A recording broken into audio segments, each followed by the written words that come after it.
Hi అండి, అందరూ ఎలా ఉన్నారు? నేనైతే చాలా బాగున్నాను. మీరందరూ కూడా ఆరోగ్యంగా ఆనందంగా ఉండాలని మనస్ఫూర్తిగా కోరుకుంటున్నాను. ఈరోజు ఈ వీడియోలో శనివారం రోజు నేను దేవుడి కోసం నైవేద్యంగా గోధుమ రవ్వతో స్వీట్ ప్రిపేర్ చేశాను. లంచ్లోకి రెడ్ రైస్ ఇంకా పొట్లకాయ పాలు పోసిన కూర ప్రిపేర్ చేశాను. వీటి రెసిపీస్ని ఈరోజు ఈ వీడియోలో మీకు చూపిస్తాను.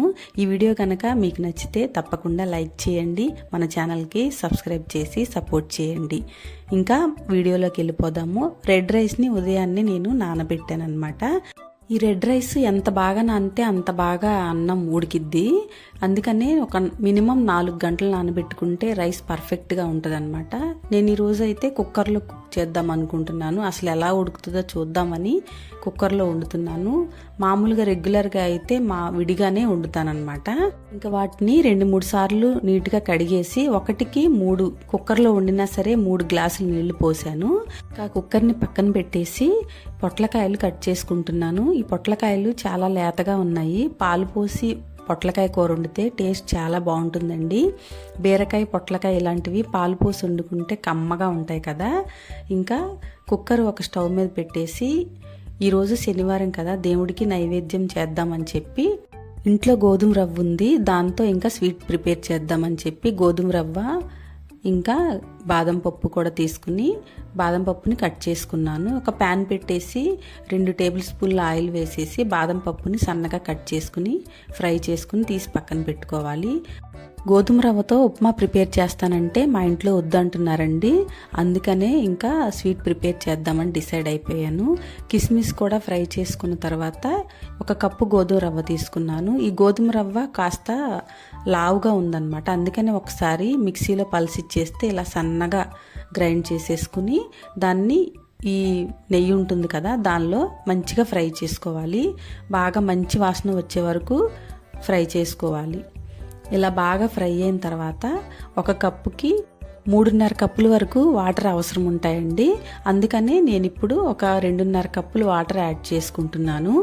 మిగతావి బెల్లం కరగపెట్టి పోస్తాం కదా, అప్పుడు 1 కప్పు యాడ్ చేసుకుంటే పర్ఫెక్ట్గా సరిపోతుందన్నమాట.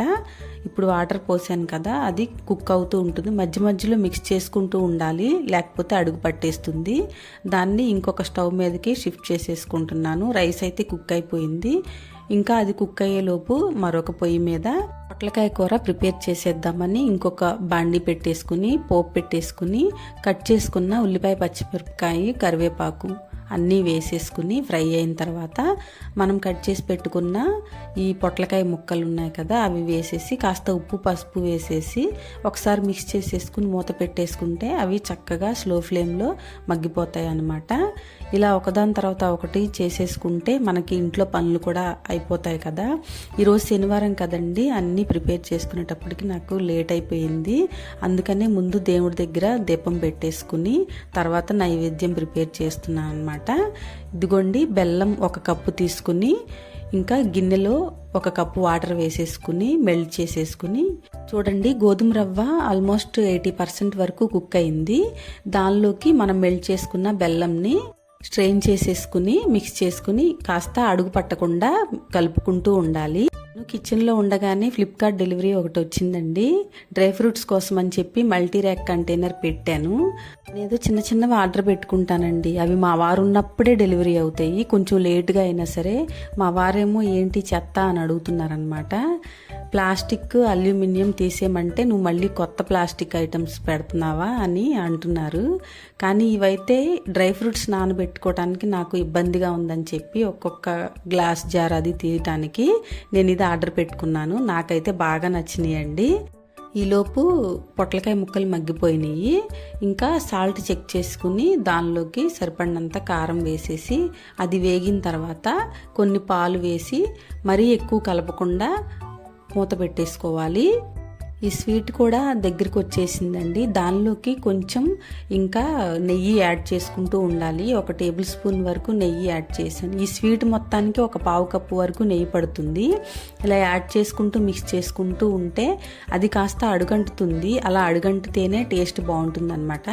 చూశారు కదా నెయ్యి ఎలా ఎడ్జెస్కి బయటకు వచ్చిందో, అలా బయటికి రాగానే ఇంకా మన గరిటికి ఇలా చూసారా టర్న్ చేస్తున్నప్పుడు కూడా స్టిక్ అవ్వకుండా ఉంటుంది. అలాంటప్పుడు ఒక 2 యాలకుల్ని దంచేసి వేసేసుకుని మనం ఫ్రై చేసుకున్నాం కదా బాదం పప్పు ఇంకా కిస్మిస్, వాటిని కూడా వేసి మిక్స్ చేసేసుకోవాలి. ఇక్కడ మన పొట్లకాయ కూర కూడా రెడీ అయిపోయిందండి. స్టవ్ ఆఫ్ చేసేసుకోవటమే. చూడండి, గోధుమ రవ్వతో చాలా tasty and healthy sweet ready అయిపోయినట్లే. కాస్త టైం టేకింగే కానీ టేస్ట్ చాలా బాగుంటుందండి. మన రెడ్ రైస్ కూడా రెడీ అయిపోయింది. దీనికి ఎన్ని విజిల్ అని మాత్రం అడగొద్దండి, ఎందుకంటే ఈ స్టీల్ కుక్కర్లో విజిల్ వచ్చినప్పుడు పైకి వాటర్ వేపర్ రాకుండా ఉన్నంత వరకు లో టు మీడియం ఫ్లేమ్లో కుక్ చేశాను అనమాట.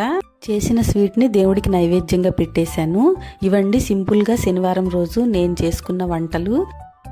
ఈ గోధుమ రవ్వతో స్వీట్ అయితే అన్నవరం ప్రసాదం లాగా ఉందని అన్నారు మావారు. మీరు కూడా తప్పకుండా ఒకసారి ట్రై చేసి ఎలా వచ్చిందో కామెంట్ చేయండి. ఈ వీడియో కనుక మీకు నచ్చితే లైక్ చేయండి, మన ఛానల్కి సబ్స్క్రైబ్ చేసుకోండి. Thanks for watching.